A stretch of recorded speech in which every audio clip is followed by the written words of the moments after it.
Second worksheet start करने जा रहे हैं, ठीक है। और आज की क्लास में हम लोग इसको देखेंगे। सबसे पहले हमारे पास क्वेश्चंस हैं डिटर्मिनर्स के, और डिटर्मिनर्स में हमारे पास पहला क्वेश्चन है, dash European university open the campus इन दिल्ली। बताओ जी।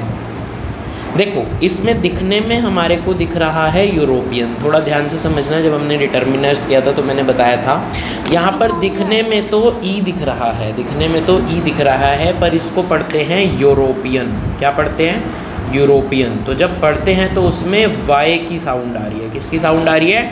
वाई की साउंड आ रही है, एक कॉन्सोनेंट साउंड आ रही है। इस वजह से आंसर होगा क्या? A European. पढ़ के देखो ना, यूरोपियन, ठीक है। नहीं, वाई की आ रही है, वाई की, ठीक है। आगे चलेंगे। Only dash student submitted the assignment on time, the others need reminders. अब यहाँ पर फिर से लिटल और मच तो हो नहीं सकता, क्योंकि हम स्टूडेंट्स की बात कर रहे हैं, और स्टूडेंट्स कैसे होते हैं?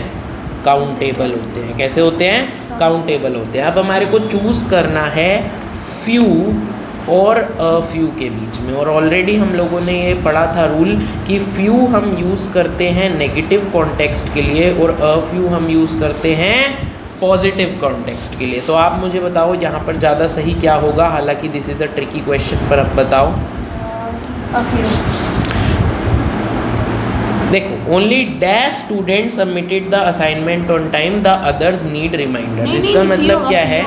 इसका मतलब क्या है कि बहुत ही कम बच्चों ने, ठीक है, काफ़ी कम बच्चों ने सबमिट किया है अपना असाइनमेंट, बाकियों को रिमाइंडर की नीड है, ठीक है। अब अगर हम सिर्फ इस लॉजिक से देखें, अगर हम सिर्फ इस लॉजिक से देखें तो यहाँ पर फ्यू होगा। क्या होगा? फ्यू होगा। पर ये एक ट्रिकी क्वेश्चन है, ये एक ट्रिकी क्वेश्चन है। किस वजह से? देखो, कुछ बच्चों ने तो सबमिट किया है ना, कुछ बच्चों ने तो सबमिट किया है, और हमने ऑलरेडी नेगेटिविटी दिखाने के लिए क्या यूज़ कर दिया है? ओनली। क्या यूज़ कर दिया है? ओनली, ठीक है। तो अगर यहाँ पर ओनली ना होता, अगर यहाँ पर ओनली ना होता, तब we would have used few student submitted the assignment on time, the others need reminders, क्योंकि कुछ ही बच्चों ने टाइम पर सबमिट किया। पर ऑलरेडी नेगेटिविटी दिखाने के लिए हमारे पास ओनली है, तो इस वजह से यहाँ पर हम लोग यूज़ करेंगे क्या? A few. क्या यूज़ करेंगे? A few. तो यहाँ पर करेक्ट आंसर होगा अ फ्यू। आगे चलेंगे। There isn't dash sugar left, make tea without it. अब यहाँ पर हम लोग बात कर रहे हैं शुगर की, और शुगर कैसा है? काउंटेबल या अनकाउंटेबल? काउंटेबल है या अनकाउंटेबल?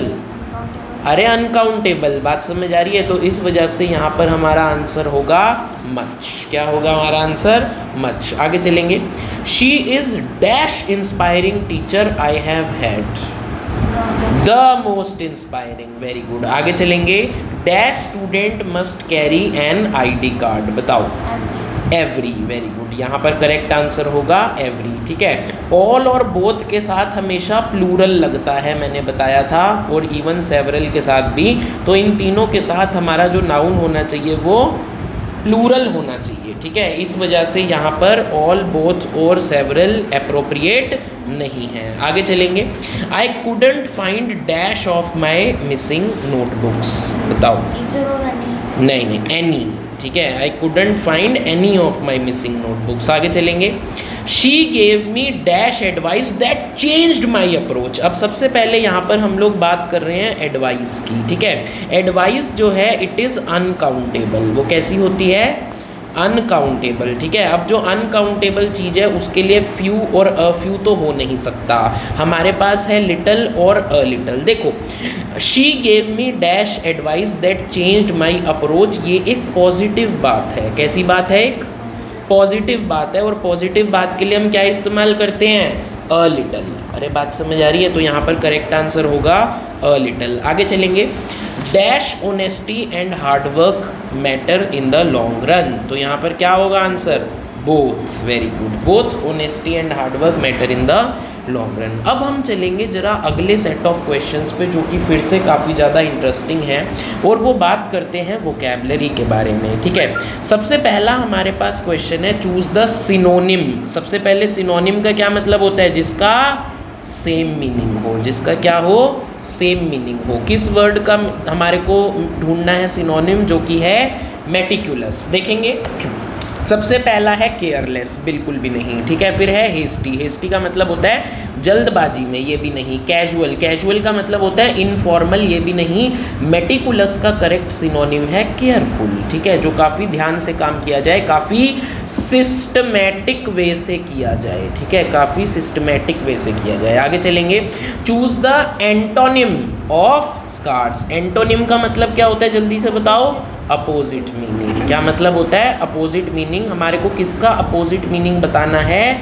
स्कार्स का। स्कार्स का मतलब होता है जो चीज़ बहुत ही लेस हो, जो चीज़ जिसकी कमी हो, जो कि बहुत कम हो, ठीक है। तो स्कार्स का रेयर, देखो रेयर का मतलब भी यही होता है जो एंटीक हो, जो कम हो, तो ये तो इसका हो गया सिनोनिम, तो ये हमारा आंसर नहीं है। फिर आ गया मीगर, मीगर का मतलब होता है वेरी लेस, तो ये भी सिनोनिम हो गया, ये भी हमारा आंसर नहीं है, ठीक है। फिर हमारे पास है एबंडेंट, एबंडेंट का मतलब होता है काफ़ी मात्रा में, ठीक है, काफ़ी जो अवेलेबल हो, और यही स्कार्स का एंटोनिम है। फिर हमारे पास एक वर्ड है मिनिमल, मिनिमल का मतलब होता है एप्रोप्रिएट, ना ज़्यादा ना कम, बिल्कुल जितने में काम चल जाए, ऑन द ब्रिंक, तो ये भी एक तरीके से सिनोनिम ही है स्कार्स का। तो हमारा करेक्ट आंसर होगा सिर्फ और सिर्फ एबंडेंट। आगे चलेंगे क्वेश्चन नंबर 11 पे, जहाँ पर हमें वन वर्ड सब्सटीट्यूट करना है for a person who loves books, ठीक है, एक ऐसा इंसान जिसको बुक्स पसंद होती हैं, ठीक है। इससे पहले मैं आपको एक रूट वर्ड बताता हूँ। देखो, एक वर्ड होता है फाइल, फाइल का मतलब होता है लवर। क्या मतलब होता है? लवर। बात समझ आ रही है, ठीक है। जहाँ पर भी फाइल आ जाए उसका मतलब क्या होता है? लवर। देखेंगे, सबसे पहला वर्ड हमारे पास है बिब्लियोग्राफी। बिब्लियोग्राफी का मतलब होता है लिस्ट ऑफ रेफरेंसेस। जैसे जब आप अपना प्रोजेक्ट बनाते होगे तो आप उसमें लिखते हो लास्ट में बिब्लियोग्राफी, रेफरेंसेस, कि आपने ये चीज़ कहाँ से उठाई, वो चीज़ कहाँ से उठाई, तो ये हमारा आंसर नहीं है। फिर हमारे पास है लिंग्विस्ट, लिंग्विस्ट एक ऐसा व्यक्ति जो कि लैंग्वेजेस पे काम करता है, ये बिल्कुल आंसर नहीं है। फिर है फिलेटलिस्ट, फिलेटलिस्ट को अंडरलाइन करके लिखेंगे, एक ऐसा इंसान जिसकी हॉबी हो स्टैम्प कलेक्शन, ठीक है, जिसकी स्टैम्प कलेक्शन, ठीक है, तो ये भी हमारा आंसर नहीं है। तो अगली चीज़ हमारे पास है बिब्लियोफाइल, ठीक है। बिब्लियो का मतलब है बुक्स और फाइल का मतलब है लवर, ठीक है, तो यही हमारा करेक्ट आंसर है। आगे चलेंगे, अगला हमारे पास एक ईडियम है, एक मुहावरा है, जो कि है once in a blue moon. Once in a blue moon का मतलब होता है जो कि जैसे हिंदी में हमारे पास इक्विवेलेंट होता है ईद का चांद होना, ठीक है, जो चीज़ बहुत ही रेयरली हो, तो इसका आंसर है वेरी रेयरली, ठीक है, और बाकी सारे ऑप्शंस गलत हैं। आगे देखेंगे, एक फ्रेजल वर्क है to bring up an issue, ठीक है। ब्रिंग अप एन इशू के लिए हम क्या इस्तेमाल कर सकते हैं? टू रेज एन इशू, ठीक है। पोस्टपोन का मतलब होता है डिले करना, जो कि गलत है। कैंसिल का मतलब होता है उस चीज़ को फॉरफीट कर देना। टॉलरेट का मतलब होता है किसी चीज़ को बियर करना, सहन करना, जो कि सही नहीं है। आगे चलेंगे, choose the correct word to complete the sentence. The new dash of college address the students. अब देखो, यहाँ पर फिर से थोड़ा सा कंसेप्ट समझेंगे। हमारे पास एक वर्ड होता है प्रिंसिपल, क्या होता है? प्रिंसिपल AL वाला, और एक होता है प्रिंसिपल PLE, ठीक है। ये जो प्रिंसिपल होता है ना, ये इसका मतलब होता है रूल या फिर लॉ। जैसे आपने साइंस में शायद पढ़ा होगा आर्किमिडीज प्रिंसिपल, ठीक है, तो ये वो वाला है, ये PLE वाला है। जैसे हम पढ़ते हैं आर्किमिडीज प्रिंसिपल या फिर न्यूटन्स प्रिंसिपल्स, ठीक है, वो सब क्या हैं? वो ये LE वाले हैं। लेकिन ये जो प्रिंसिपल होता है, ये होता है हेड ऑफ स्कूल और कॉलेज। तो इस सेंटेंस में भी हमारे को स्कूल या कॉलेज से रिलेटेड है, तो हमारा करेक्ट आंसर होगा B, ठीक है।